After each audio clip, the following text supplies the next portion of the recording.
Hello दोस्तों, welcome to my YouTube channel GK hub 96। तो दोस्तों आप सभी को रिपब्लिक डे की हार्दिक शुभकामनाएं दोस्तों। तो काफी दिनों बाद मैं वीडियो अपलोड करने जा रहा हूं। तो दोस्तों आज से हम एक नई सीरीज की शुरुआत करेंगे जिसमें हम डिस्कस करेंगे एचपीपीएससी के पेपर 1 को। दोस्तों एचपीपीएससी यानी कि Himachal Pradesh public service commission का पेपर 1 जो एचपीपीएससी क्लास 3 के लिए जो भर्तियां होती हैं उनके लिए कंडक्ट होता है। तो दोस्तों पेपर 1 होता है हमारा, जिसमें आपको पता ही होगा कि इसमें चार सेक्शन होते हैं। जनरल नॉलेज ऑफ हिमाचल प्रदेश जिसके 30 मार्क्स का होता है, general knowledge of national and international affair 30 marks का, और जनरल नॉलेज ऑफ हिंदी ये 20 मार्क्स के, और general knowledge of English language ये भी 20 मार्क्स का। तो दोस्तों ये हमारे कुल मिला के 50 क्वेश्चन होते हैं और 1 घंटे में हमने इनको करना होता है। तो दोस्तों इस सेक्शन से हमें ओनली 35% लाने होते हैं जिसमें हम पास माने जाते हैं। तो ये मेरिट लिस्ट में काउंट नहीं किया जाता है, ये मेरिट लिस्ट में काउंट किया जाता है पेपर 2 के आधार पर।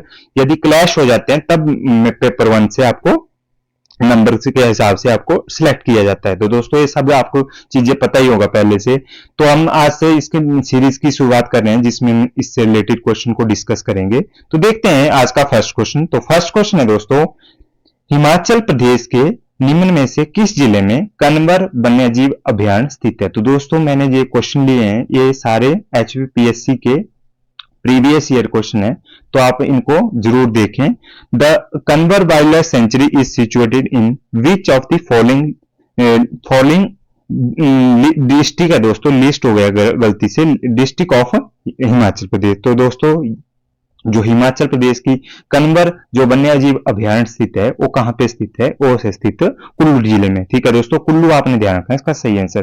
तो आइए देखते हैं कुल्लू जिले में और कौन कौन से वन्यजीव अभयारण्य वाइल्ड लाइफ सेंचुरी है। तो दोस्तों आपने ध्यान रखना है वन्यजीव अभयारण्य कुल्लू में the wild life sanctuary of in Kullu. तो कुल्लू में एक खोखन वाइल्ड लाइफ सेंचुरी, एक है मनाली वाइल्ड लाइफ सेंचुरी, एक है सैंज वाइल्ड लाइफ सेंचुरी और एक है तीर्थ वाइल्ड लाइफ सेंचुरी। आपने ध्यान रखना है, इंपॉर्टेंट वाइल्ड लाइफ सेंचुरी है, ये बार बार पूछी जाती है, आपने ध्यान रखना है, इंपॉर्टेंट क्वेश्चन है। नेक्स्ट क्वेश्चन देखते हैं। नेक्स्ट क्वेश्चन है हमारा कि हिमाचल प्रदेश लोकहित पार्टी का निर्माण किस वर्ष में हुआ। तो दोस्तों on of the following which is the correct year of the formation of for Himachal Pradesh Lokhit Party. तो दोस्तों जो लोकहित पार्टी थी हिमाचल प्रदेश की, तो वो उसका निर्माण हुआ था दोस्तों 2012 में। आपने ध्यान रखना है, इसका सही आंसर होगा 2012, ऑप्शन नंबर ए इसका सही आंसर होगा।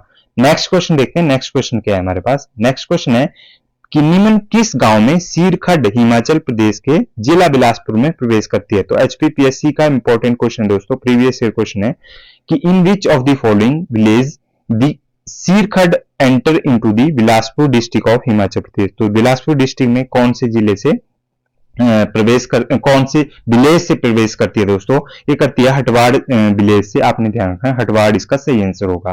तो देखते हैं दोस्तों सतलुज नदी के बारे में कुछ इंपॉर्टेंट तथ्य। तो दोस्तों सतलुज नदी का जो वैदिक नाम है वो है सतुद्री। आपने ध्यान रखना, सतुद्री इसका वैदिक नाम है और संस्कृत नाम है सतुद्र। आपने ध्यान रखना, इंपॉर्टेंट क्वेश्चन है, ये भी पूछे जाते हैं बार बार। और इसकी सहायक नदियां हैं बसपा नदी और स्पीति नदी। सहायक नदी है बसपा नदी और स्पीति नदी इसकी सतलुज की सहायक नदियां हैं। उद्गम स्थल है इसका मानसरोवर झील तिब्बत से में। मानसरोवर झील तिब्बत में इसका उद्गम होता है दोस्तों सतलुज नदी का। और लंबाई है, कुल लंबाई है इसकी 1448 किलोमीटर, और हिमाचल में जो लंबाई है दोस्तों 320 किलोमीटर है। इंपॉर्टेंट क्वेश्चन है, इसको बार बार पूछा जाता है कि सतलुज नदी की कुल कितनी लंबाई है हिमाचल प्रदेश में। तो 320 किलोमीटर है। नेक्स्ट क्वेश्चन की ओर बढ़ते हैं। नेक्स्ट क्वेश्चन क्या है। नेक्स्ट क्वेश्चन है कि 2011 की जनगणना के अनुसार हिमाचल प्रदेश में राजपूत जाति की संख्या का निम्न में से कौन सा प्रतिशत सही है। तो दोस्तों according to the census 2011 which of the following is the correct percentage of Rajput caste of Himachal Pradesh. तो थोड़े दोस्तों टफ क्वेश्चन है। तो 2011 के जो सेंसस है इससे हर क्वेश्चन पूछा जाता है दोस्तों, हर पेपर में पूछा जाता है क्वेश्चन, तो आप इसको बार बार रिवाइज करके जाएं। ये भी प्रीवियस ईयर क्वेश्चन है। तो इसका सही आंसर होगा दोस्तों 32.72%। आपने ध्यान रखना, 32.72% इसका सही आंसर होगा। आपने ध्यान रखना राजपूत कास्ट की जो परसेंटेज है हिमाचल प्रदेश में। नेक्स्ट क्वेश्चन देखते हैं, नेक्स्ट क्वेश्चन क्या है हमारा। नेक्स्ट क्वेश्चन है कि जयवंत राम हिमाचल प्रदेश विधानसभा के प्रथम अध्यक्ष किस जिले से संबंधित है। सबको पता होगा कि जयवंत राम हिमाचल प्रदेश के विधानसभा के प्रथम अध्यक्ष थे दोस्तों। तो इसके बारे में जो इसका क्वेश्चन क्या पूछा गया है कि अध्यक्ष तो थे, तो और उसका उनका संबंध किस जिले से था, इसमें बारे में पूछा गया है। तो to which district of the HP did Jaywant Ram the first speaker of HP legislative assembly belong. तो जयवंत राम का जो संबंध है दोस्तों वो है चंबा जिले से। ऑप्शन नंबर 4 इसका सही आंसर होगा, चंबा जिला आपने ध्यान रखना है, इंपॉर्टेंट क्वेश्चन है दोस्तों।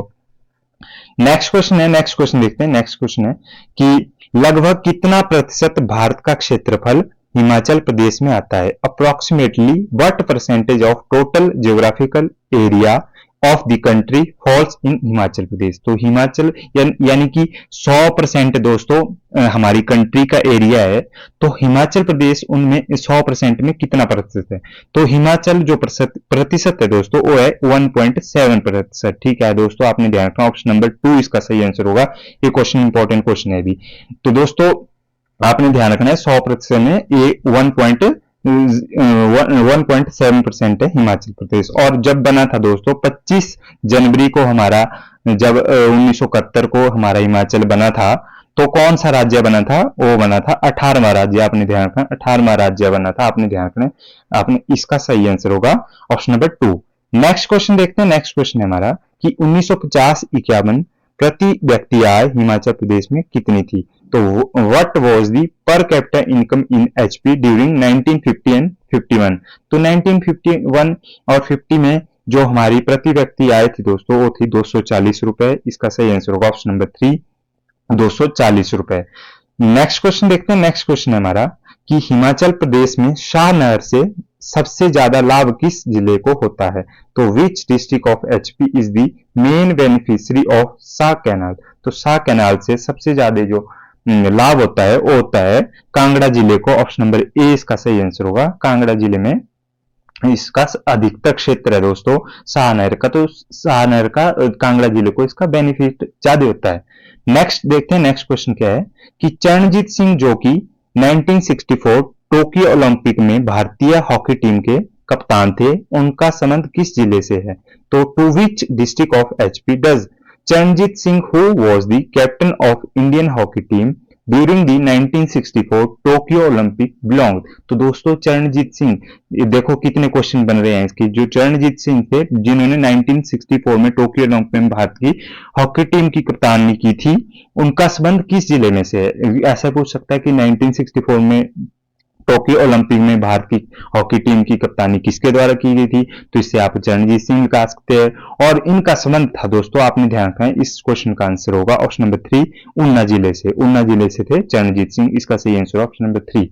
नेक्स्ट क्वेश्चन देखते हैं। नेक्स्ट क्वेश्चन है हमारा कि निम्न में से कौन भारतीय अर्थव्यवस्था का तृतीय क्षेत्र में नहीं आता है। तो दोस्तों Which of the following is not included in tertiary sector of Indian economy। तो दोस्तों आप सभी को पता होगा कि इंडियन इकोनॉमी में 3 क्षेत्र होते हैं, प्राइमरी, सेकेंडरी और टर्सरी। ठीक है दोस्तों, जो प्राइमरी में होता है दोस्तों वो आते हैं हमारे जैसे पशुपालन वगैरह, जो हमारे रॉ मटेरियल से। जो सेकेंडरी में होती है वो जैसे फैक्ट्रीज वगैरह, जिनमें हम फैक्ट्रीज वगैरह मेकिंग वाली प्रोसेस जिनमें हम सामान बनाते हैं दोस्तों। जो प्राइमरी में होता है कच्चा माल आता है, और उसके बाद वो सेकेंडरी में हम, जिसमें सेकेंडरी में होता है जिसमें हम उसको प्रोड्यूस करते हैं, और टर्सरी सेक्टर में आता है जैसे कोई सर्विस देते हैं, सर्विस वाला सेक्टर। तो इनमें से कौन सा नहीं है दोस्तों। तो इसका सही आंसर होगा ऑप्शन नंबर 1, इसका सही आंसर होगा पशुपालन यानी कि एनिमल हस्बेंड्री, इसका सही आंसर होगा ऑप्शन नंबर ए, आपने ध्यान रखना। बाकी तीनों बैंकिंग, बीमा और पर्यटन, तीनों क्षेत्र टर्सरी सेक्टर में इंक्लूड है। नेक्स्ट क्वेश्चन देखते हैं। नेक्स्ट क्वेश्चन है हमारा कि सुएज नहर भूमध्य सागर को किस से जोड़ती है। तो दोस्तों जो Suez canal connect Mediterranean sea and, तो दोस्तों जो मेडिटेरियन सी है और रेड जो सी है वो कनेक्ट करती है सुएज नहर को। ठीक है दोस्तों, आपने ध्यान रखना, सुएज नहर कनेक्ट करती है, सॉरी दोस्तों, सुएज नहर कनेक्ट करती है मेडिटेरियन सी को और रेड सी को। आपने ध्यान रखना है, ये सही आंसर है इसका ऑप्शन नंबर 2। नेक्स्ट क्वेश्चन देखते हैं। नेक्स्ट क्वेश्चन है अप्रैल 1975 में लॉन्च किया गया पहला भारतीय उपग्रह कौन सा था। Which was the first Indian satellite launch in April 1975। तो जो पहला उपग्रह सैटेलाइट थी दोस्तों वो था हमारा आर्यभट्ट। ऑप्शन नंबर 3 इसका सही आंसर होगा। आर्यभट्ट हमारी अप्रैल 1975 में ये लॉन्च की थी, पहला उपग्रह था भारत के द्वारा लॉन्च किया हुआ। नेक्स्ट क्वेश्चन देखते हैं। नेक्स्ट क्वेश्चन है कि वर्ष 2023 में आयोजित महिला वर्ग की T20 विश्व कप की विजेता टीम कौन सी है? तो which team won the 2023 women T20 world cup? तो दोस्तों जो वर्ल्ड कप था 2023 का वो वुमेन का, वो किसने जीता है? वो जीता है दोस्तों ऑस्ट्रेलिया की टीम ने, और उप विजेता रहा है इसका साउथ अफ्रीका ने, और साउथ अफ्रीका में ये हुआ था दोस्तों इसका ओकेजन। नेक्स्ट क्वेश्चन देखते हैं। नेक्स्ट क्वेश्चन क्या है? नेक्स्ट में पूछा गया है कि किस वर्ष भारतीय यूनिवर्सिटी अधिनियम लॉर्ड कर्जन के द्वारा पास किया गया था? तो इंडियन यूनिवर्सिटी जो एक्ट था वो कब पास किया गया था लॉर्ड कर्जन के द्वारा? वो किया था दोस्तों 1904 में। ऑप्शन नंबर 2 इसका सही आंसर होगा। 1905 में क्या होता है? बंगाल का विभाजन होता है दोस्तों, आपने ध्यान रखना, बंगाल का विभाजन होता है। और 1907 में क्या होता है दोस्तों? कांग्रेस का दो विभाजन होता है, आपने ध्यान रखना, गरम दर और नरम दर के बीच में। ठीक है दोस्तों, नेक्स्ट क्वेश्चन देखते हैं। नेक्स्ट क्वेश्चन है हमारा, इसमें पूछा गया कि भारत के किस राज्य में फ्लेमिंगो त्योहार मनाया जाता है? तो दोस्तों इंपॉर्टेंट क्वेश्चन है, AVHPSC में पूछा गया था प्रीवियस ईयर में। तो in which Indian state is the flamingo festival celebrated? तो फ्लेमिंगो जो फेस्टिवल है वो कौन सी स्टेट में मनाया जाता है? फ्लेमिंगो जो त्योहार है वो मनाया जाता है ऑप्शन नंबर 3 आंध्र प्रदेश में मनाया जाता है फ्लेमिंगो त्योहार। नेक्स्ट क्वेश्चन देखते हैं। नेक्स्ट क्वेश्चन है हमारा कि शुद्ध हिंदी से रिलेटेड क्वेश्चन दोस्तों, क्योंकि हिंदी का भी इंपॉर्टेंट पार्ट है हमारे पेपर 1 में। तो शुद्ध शब्द का विकल्प चुने।